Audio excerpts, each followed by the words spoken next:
I'm Johan Andersson. I'm the producer at Paradox Interactive. I'm responsible of the development of Hearts Iron III.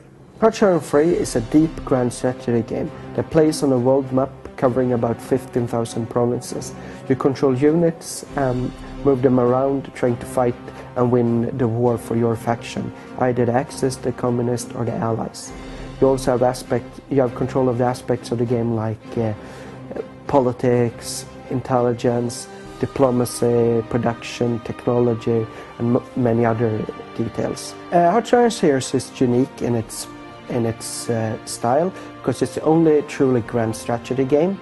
It's the only one with depth that covers the entire world, where you play a country and control every aspect of the game, not just maneuvering troops, but you control diplomatics, production, technology, intelligence, internal politics, and of course warfare. Why would you say that Hearts of Iron 3 is superior to Hearts of Iron 2? One aspect is that it looks cooler, it plays cooler, and is cooler.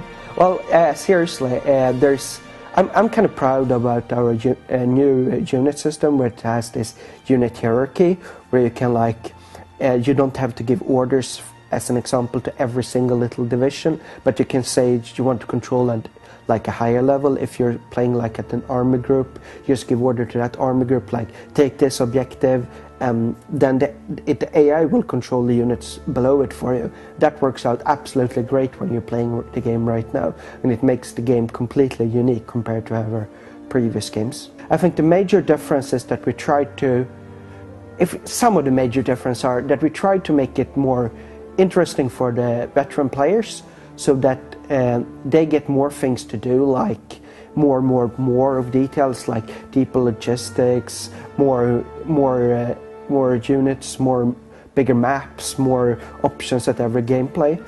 And of course, we also want to make it easier accessible to the new players, so that you can get easier into the play with quick starts and other things. I wanted to have the game more playable when you had a lot of units, because it was too much to handle at times, and I was thinking that this would be a cool idea. It was an idea I had a few years ago, me and Chris, our designer here, had been talking about it for years and years, and then we finally figured out it would be great in a Hearts Iron 3.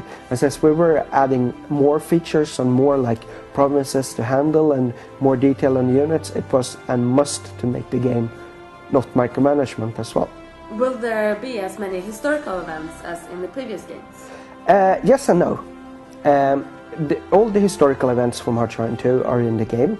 Some of them are events that comes no matter what. Some of them are what we call decisions, which means that you will actually see what you need to do as a player before you can do it. In the previous games, you never knew what you actually had to do to get an Anschluss triggered. Now you have to see that, okay, you have to destabilize the Austrians and make them more fascistic to get them to join Germany. We wanted to make it more obvious to the player what they need to do in the game, and also to make the player feel more historically into the game, not just being told that this happened. It should be more this happens because we are doing this. Will the gameplay play out like a book each time, or will there be differences? Most of the time there will be World War II. I think 99.99% of the time, unless you don't want to do it when you're Germany. But you will end up always saying Germany declare war to Poland, fight a war against Britain. You will most likely end up in a war against the Soviet Union between Germany and the Soviets. There will be conflicts with Japan and China, Japan and the Western powers over the Axis. Most likely Japanese attacks on the US, etc. But actually how the wars play out, that's up to you and up to the AI to actually be able to win the game. Sometimes Germany wins, sometimes Germany loses. Sometimes Japan does better than they did, sometimes they do worse. It's all up to the player.